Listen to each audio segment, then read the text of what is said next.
Praise the Lord. கர்த்தரும் இரட்சகருமாயிருக்கிற இயேசு கிறிஸ்துவின் இன்ப நாமத்தில் இந்த காலை வேளையிலே உங்களை வாழ்த்துவதிலே மிக்க மகிழ்ச்சி அடைகிறேன். இந்த காலை வேளையிலும் கர்த்தர் தாமே நல்ல மேய்ப்பராக இருந்து இதை கேட்கிற ஒவ்வொரு தேவ பிள்ளைகளையும் நடத்துவாராக. இந்த காலை வேளையிலும் சற்று நேர சிந்தனைக்காக ஒரு வசனத்தை வாசிக்க விரும்புகிறேன். சங்கீதங்களின் புஸ்தகம் 23வது சங்கீதம் 1-2 ஆகிய வசனங்கள். கர்த்தர் என் மேய்ப்பராயிருக்கிறார், நான் தாழ்ச்சியடையேன். அவர் என்னை புல்லுள்ள இடங்களில் மேய்த்து அமர்ந்த தண்ணீர்கள் அண்டையில் என்னை கொண்டு போய் விடுகிறார். ஆமேன், ஹல்லேலூயா. கர்த்தர் என் மேய்ப்பராயிருக்கிறார். சங்கீதக்காரனாகிய தாவீது சொல்லும்போது சொல்கிறார், கர்த்தர் எனக்கு மேய்ப்பர். நான் எவ்வளோ பெரிய ராஜாவாக இருந்தாலும் எனக்கு மேய்ப்பர், என்னை நடத்துகிற ஒரு நடத்துனர் கர்த்தர். ஆமேன், ஹல்லேலூயா. இந்த காலை வேளையிலே நாமும் தாவீதோடு சேர்ந்து சொல்லுவோமா, கர்த்தர் என் மேய்ப்பராயிருக்கிறார். ஆமேன், நான் தாழ்ச்சியடையேன். ஆமேன், எனக்கு எந்த குறைவுமே இருக்காது. கர்த்தர் மேய்ப்பராக இருப்பார். ஆனால் ஆமேன், எப்படிப்பட்ட சூழ்நிலையிலும் எப்பேற்பட்டதான அனுபவங்களிலும் கர்த்தர் நம்மை நடத்த வல்லமை உள்ள தேவன். நாம் தாழ்ச்சி அடைந்து போக மாட்டோம். ஆமேன், ஹல்லேலூயா. எதிலையுமே நாம் சோர்ந்து போக மாட்டோம். எந்த சூழ்நிலையிலும் எப்பேற்பட்டதான ஒரு அனுபவத்திலும் கர்த்தர் நமக்கு மேய்ப்பராக இருக்கும்போது நம்முடைய நிலைமையே அது வித்தியாசமானது, அது ஆசீர்வாதமானது. ஏன் தெரியுமா? அவர் புல்லுள்ள இடங்களிலே மேய்க்கிறவர். ஆமேன், ஹல்லேலூயா. புல்லுள்ள இடங்களிலே மேய்த்து அமர்ந்த தண்ணீர்கள் அண்டையிலே நடத்துகிறதான தேவன். ஆமேன். அமர்ந்த தண்ணீர் என்று சொல்லும்போது அது மிக ஆசீர்வாதமான ஒரு இடம். ஆமேன், ஹல்லேலூயா. பரிசுத்த வேதாகமத்திலே சோதனைகள் வேதனைகளை பற்றி சொல்லும்போது வெள்ளங்கள், பிரவாகிக்கும் ஜலங்கள், கொந்தளிக்கும் வெள்ளங்கள், என்னும் பெருவெள்ளம், அதாவது கொடூரமானவனின் சீரல் மதிலை மோதி அடிக்கிற பெருவெள்ளம் போல வரும் என்று சொல்லப்பட்டிருக்கிறது. ஹல்லேலூயா. அப்போது பிரவாகிக்கும் ஜலங்கள் ஒரு மனிதனை என்ன செய்யும்? அடித்து கொண்டு போய்விடும். கொந்தளிக்கும் ஜலங்கள் ஒரு மனுஷனை அமிழ்த்தி விடும், அப்படியே அமிழ்த்தி விடும். பெருவெள்ளம் வந்துட்டுன்னா அப்படியே இழுத்து கொண்டு போய்விடும். ஆனால் கர்த்தர் நம்மை நடத்துகிற இடம் அமர்ந்த தண்ணீர். ஆமேன், ஹல்லேலூயா. அமைதியான ஒரு இடம், அமைதியான ஒரு ஆசீர்வாதமான இடம். பலவிதமான சோதனைகள், பலவிதமான போராட்டங்கள், பலவிதமான வேதனைகள் வாழ்க்கையிலே வந்து மோதி அடித்து நம்மளை நிர்மூலமாக்கி தள்ள வேண்டும் என்று நினைக்கிறதான இந்த சூழ்நிலைகளிலே, இந்த காலகட்டங்களிலே, இந்த நாட்களிலே கர்த்தர் நமக்கு நல்ல மேய்ப்பராக இருந்து அவர் நம்மை புல்லுள்ள இடங்களிலே மேய்த்து அமர்ந்த தண்ணீர் அண்டையிலே கொண்டு போய் விடுவார். ஆமேன், ஹல்லேலூயா. எத்தனை பேர் இந்த காலை வேளையில், ஆண்டவரே நீர் எனக்கு நல்ல மேய்ப்பராக இருங்க என்று நாம் அவரை அன்போடு ஏற்றுக்கொண்டு அவர் சொல்லுகிற வார்த்தையின்படி அவருக்கு பின் சென்றால் கர்த்தர் நம்மை சரியான பாதையிலேயே நடத்த வல்லமை உள்ள தேவனாக இருக்கிறார். ஆமேன். அவர் மேய்ப்பராக இருந்தால் நம்முடைய வாழ்க்கையிலே எந்த குறைவும் இருக்காது. ஹல்லேலூயா. கர்த்தர் நமக்கு நல்ல மேய்ப்பராக இருக்கும்போது நம்முடைய வாழ்க்கையிலே எப்பேற்பட்ட சூழ்நிலைகளையும் நாம் கடந்து செல்ல முடியும். ஆமேன். பாதைகளிலே எப்பேற்பட்ட சோதனைகள், எப்பேற்பட்ட கர்ச்சிக்கும் சிங்கங்கள் இருந்தால் கூட அது நம்மை அணுகாதபடிக்கு கர்த்தர் நம்மை நடத்துவார். ஏன் தெரியுமா? நம்மை நடத்துகிறவர் அவர். ஆமேன், ஹல்லேலூயா.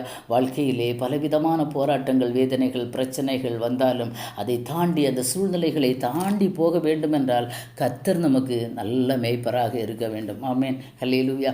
உலகத்தில் யார் நடத்தினாலும் இப்பேற்பட்டதான ஒரு அனுபவம் நமக்கு கிடைக்காது. ஆமேன், ஹல்லேலூயா. இத்தனை நாட்களும் வாழ்க்கையில் எத்தனையோ மேடு பள்ளங்கள், எத்தனையோ கொந்தளிக்கும் ஜலங்கள், எத்தனையோ பிரவாகித்து வருகிறதான வெள்ளங்கள், இதையெல்லாம் பார்த்து சோர்ந்து போய் வேதனையோடு இருக்கிறீங்களா? இந்த காலை வேளையிலே கர்த்தர் உங்களுக்கு நல்ல மேய்ப்பராக இருந்து அவர் கரம் பிடித்து நடத்த வல்லமையுள்ள தேவனாக இருக்கிறார். மனைவி கணவனை நம்பி இருக்கலாம், கணவன் மனைவியை நம்பி இருக்கலாம், பெற்றோர் பிள்ளைகளை நம்பி இருக்கலாம். இப்படி பல விதத்தில் பலவிதமான நம்பிக்கைகள் இருந்தாலும் இந்த காலை வேளையில் எல்லாவற்றையும் விட, ஹல்லேலூயா, நம்ம உற்ற உறவுகள், சொந்த பந்தங்கள் எல்லாவற்றையும் விட கர்த்தர் நமக்கு நல்ல மேய்ப்பராக இருந்தால் அவர் நம்மை சரியான பாதையிலே, அமைதியான ஒரு பாதையிலே, ஆசீர்வாதமான ஒரு பாதையிலே நம்மை நடத்துவார். ஆமேன், ஹல்லேலூயா. உலகம் கைவிடும்போது கர்த்தர் கைப்பிடிக்கிற தேவனாக இருக்கிறார். ஆமேன், ஹல்லேலூயா. உலக ஜனங்கள் உலகத்தில் எப்பேற்பட்ட உற்றார் உறவினர்களாக இருந்தாலும் ஒரு நாள் கைவிடும்போது அந்த விடுகிற அதே செகண்டில் வலது கரத்தை பிடித்து பயப்படாதே, நான் உனக்கு துணை நிற்கிறேன் என்று கர்த்தர் சொல்லுகிறார். ஆமேன். ஹல்லேலூயா. அன்பான தெய்வ பிள்ளைகளே, இந்த காலை வேளையிலேயும் எத்தனையோ வனாந்தரங்கள், எத்தனையோ வட்டாந்தர தரைகளை கடந்து வந்திருப்பீங்க. எதுவுமே இல்லை, எதை செய்தாலும் எதுவுமே வாழ்க்கையில் இல்லாத ஒரு அனுபவத்திலே நாம் ஒருவேளை இந்த காலை வேளையிலே வாழ்ந்து கொண்டு இருக்கலாம்.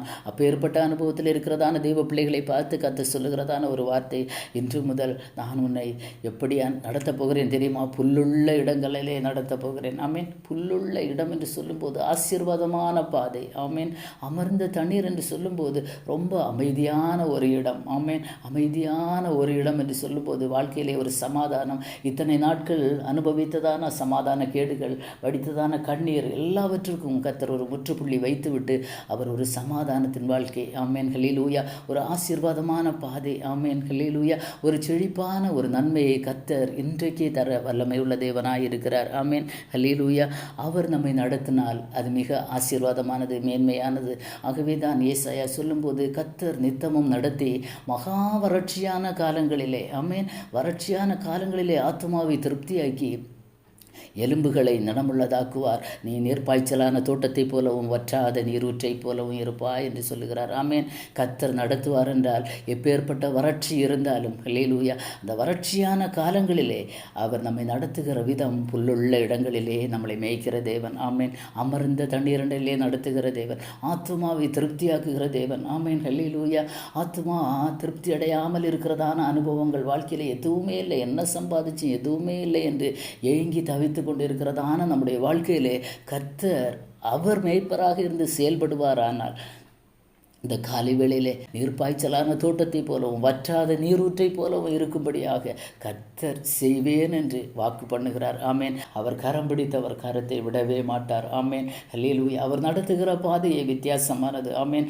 அவர் இதுவரை நம்ம நடந்த பாதை அல்ல. கர்த்தர் நம்மை நித்தமும் நடத்தும் போது நம்முடைய ஆத்மா திருப்தியாகும். நாம் நீர்ப்பாய்ச்சலான தோட்டத்தை போல இருப்போம், வற்றாத நீரூற்றை போல இருப்போம். அப்படியே விசுவாசிப்போமா? இந்த காலை வேளையிலே பல சூழ்நிலைகளில் எதுவுமே இல்லாத ஒரு வட்டாந்தரை அனுபவம், ஒரு வனாந்தரமான அனுபவத்தில் இருக்கிறீங்களா? கர்த்தர் மேய்ப்பராய் இருக்கும்படியாக அவருடைய கரத்தில் இன்றைக்கு அர்ப்பணியுங்கள். ஆமேன். ஹல்லேலூயா. காலை வேளையில் நீங்கள் எங்களை நடத்துங்கப்பா. ஹல்லேலூயா. இதுவரை நாங்கள் எங்களுக்கு விருப்பமான பாதைகளில் நடந்தோம், எங்கள் விருப்பப்படி நாங்கள் நடந்தோம், எங்கள் இஷ்டப்படி சுய விருப்பத்தின்படி எதோ செய்து பார்த்தோம். எதுலேயுமே ஒரு சமாதானம் இல்லை, ஒரு சந்தோஷம் இல்லை, ஒரு நிம்மதி இல்லை, ஒரு மகிழ்ச்சி இல்லை. ஆனால் இந்த காலை வேளையில் நீங்கள் நல்ல மேய்ப்பராக இருந்து எங்களை நடத்துங்கப்பா. அது எங்களுக்கு போதும். அது எங்களுக்கு வறட்சியான காலமாக இருந்தாலும் அது நீர்ப்பாய்ச்சலான தோட்டத்தை போலவும் வற்றாத நீரூற்றை போலவும் நீர் மாற்றுவீர் என்று வாக்கு பண்ணியிருக்கிறீரே தகப்பனே. அதை நினைத்து எங்களை நடத்துங்க என்று நாம் இன்றைய காலை வேளையிலே நாம் அர்ப்பணிப்போமா? அது மாத்திரமல்ல, அவர் நம்மை எப்படி நடத்துவாராம்? அமர்ந்த தண்ணீரண்டையிலே நடத்துகிற தேவன். ஆமேன். ஹல்லேலூயா. ஒரு சமாதானமான வாழ்க்கைக்கு நேராக நம்மை நடத்துவேன் என்று இந்த காலை வேளையிலே கர்த்தர் வாக்கு பண்ணுகிறார். அப்படியே விசுவாசிப்போம். இருக்கிற இடங்களிலே கண்களை மூடி ஜெபிப்போமா? அன்பின் பரலோக பிதாவே, இந்த நல்ல காலை வேளைக்காக உமக்கு ஸ்தோத்திரம் தகப்பனே. நீர் இதை கேட்கிற ஒவ்வொரு பிள்ளைகளுக்கும், எங்கள் ஒவ்வொருவருக்கும் நீர் நல்ல ஒரு மேய்ப்பனாக இருந்து நடத்துவீராக ராஜா. ஹல்லேலூயா. நீர் நடத்தினால் ஆசீர்வாதம், நீர் நடத்தினால் மனமகிழ்ச்சி, நீர் நடத்தினால் சமாதானம், சந்தோஷம், வாழ்க்கையிலே நிம்மதி உண்டு தகப்பனே. அப்பா, உங்கள் கரத்திலே நாங்கள் அர்ப்பணிக்கிறோம். உம்முடைய நடத்துதலுக்காக இந்த காலை வேளையில் இதை கேட்கிற ஒவ்வொரு பிள்ளைகளையும் அர்ப்பணிக்க கர்த்தர் உதவி செய்யுங்க ஆண்டவரே. ஆண்டவரே, இதை நடத்தும்போது மிகப்பெரிய ஆசீர்வாதங்கள், நன்மைகள் எங்களுக்கு உண்டாகும் என்பதை நாங்கள் வேத வசனத்திலிருந்து கற்றுக்கொண்டிருக்கிறோம் தகப்பனே. அதன்படி நேரங்களை நடத்துவீராகப்பா. அந்த பாதையிலே நாங்கள் நடக்கும்போது அது எங்களுக்கு மிகுந்த ஆசீர்வாதமாயிருக்கும், நன்மையாயிருக்கும் ஆண்டவரே. நாங்கள் விசுவாசிக்கிறோம். கர்த்தர் எங்களை நடத்துங்கப்பா. உம்முடைய நடத்துதலுக்காக எங்களை அர்ப்பணிக்கிறோம் ஆண்டவரே. சகல துதி கன மகிமையெல்லாம் நீர் எடுத்துக்கொள் ஆண்டவரே. ஒவ்வொரு தெய்வ பிள்ளைகளையும் சமாதானத்தோடு நடத்துவீராக ஆண்டவரே. ஹல்லேலூயா. ஹல்லேலூயா. ஆசீர்வாதமாய் நடத்துங்க தகப்பனே. ஆண்டவரே, நீர் அப்படி செய்ய போகிற கிருபைக்காக உமக்கு நன்றி. சகலத்தை அப்பாவுடைய திருப்பாதத்தில் அர்ப்பணிக்கிறேன். குறைகள் குற்றங்கள் எல்லாவற்றையும் மன்னியும். கர்த்தர் மாத்திரம் மகிமைப்படுவீராக. ஆசீர்வதியும். இயேசுவின் மூலம் ஜெபத்தை கேளும் ஜீவனுள்ள நல்ல பிதாவே. ஆமேன். ஆமேன். God bless you.